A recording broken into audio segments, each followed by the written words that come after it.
So it's April the 18th, 2016, and I'm here with Howard. Howard, what is your last name? Mulvey. Mulvey.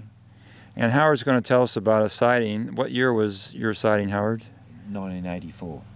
Okay, 1984. And here at Lorena. At Lorena. Mm-hmm. Now, in 84 there was a fair bit more bush than what there is now. The land has opened up a bit. So, but there's bushland all the way along Lake Sathana and right up to the Forth River, all the way into probably Pillion Hut, or Mount Pillion. So it's a good place for thylacines to be able to travel without being seen, chasing wildlife, and they never have to be seen by humans. You reckon they come off the high country during the winter? Yes.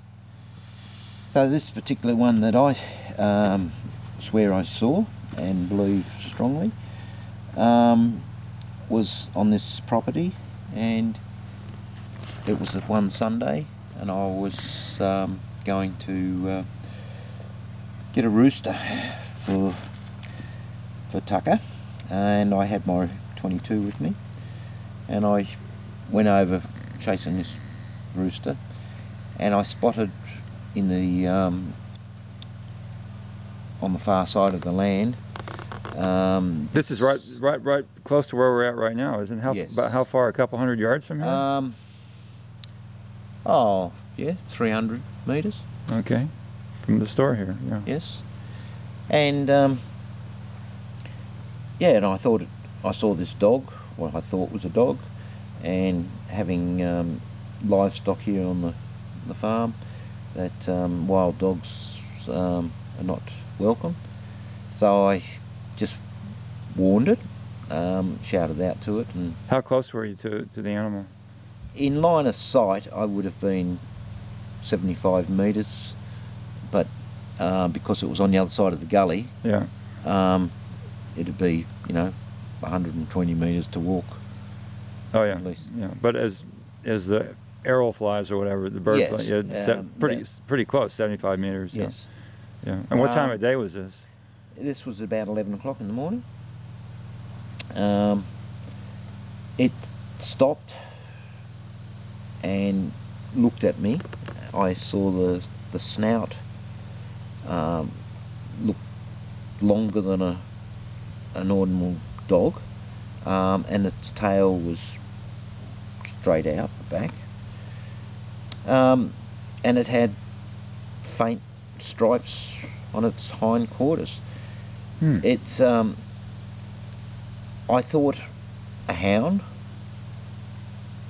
and it didn't make any sound.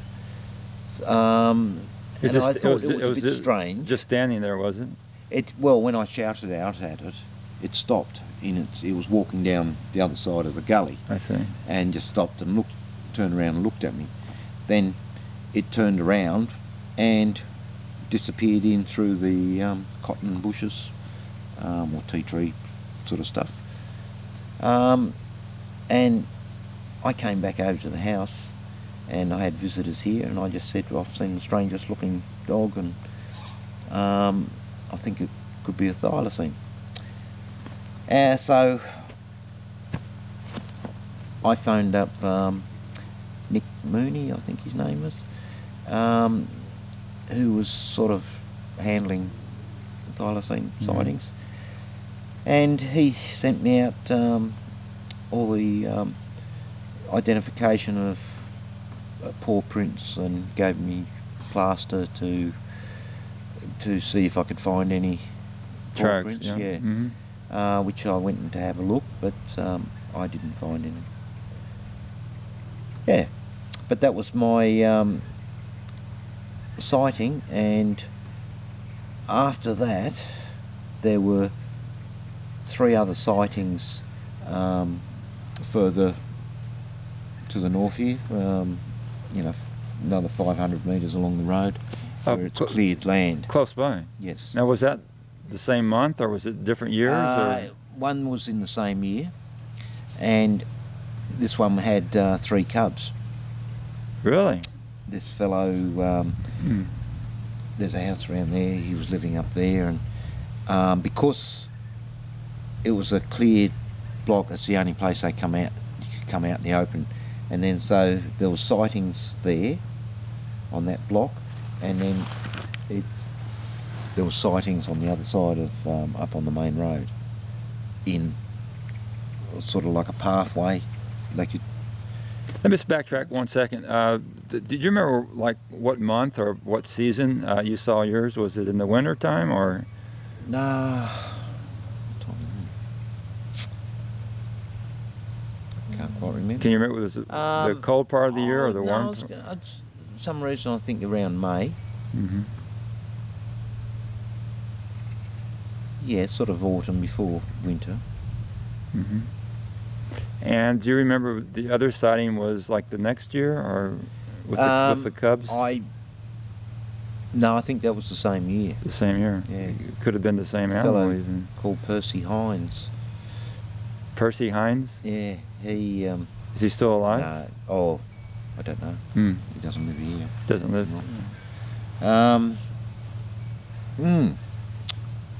And he didn't get a photo of either of them, but he had a pretty good description of them. But he said he saw it with like 3 cubs? Yeah. And how close was he to the animal? Do you recall him saying? Very close, because it came past his house. In the middle of the day or was it at night? No, at night. At nighttime? Yeah. So he saw it with a torch, I guess, then, or you reckon? Yes. But there hasn't been any proof, so, you know, but that's what I strongly believe what I saw. So there was, on a scale of 1 to 10, 10 meaning you're certain and 1 meaning you have little confidence, where would you rank your sighting? No, I'd say fully confident. Every time I ever see a photograph of one, I mean, I wouldn't have done that interview with Jack Hanna if I didn't strongly believe that Yeah, Jack Hanna came here from the States and Yes. interviewed you at Mole Creek, is what you Yes. told me earlier. Yeah. Yeah. So you reckon it'd be close to a 10 or a 10? Or I mean, I don't want to put words in your mouth. No, but it would be a 10. it would be a 10, okay. Yeah. I mean, I told him, he asked me the same question, you know,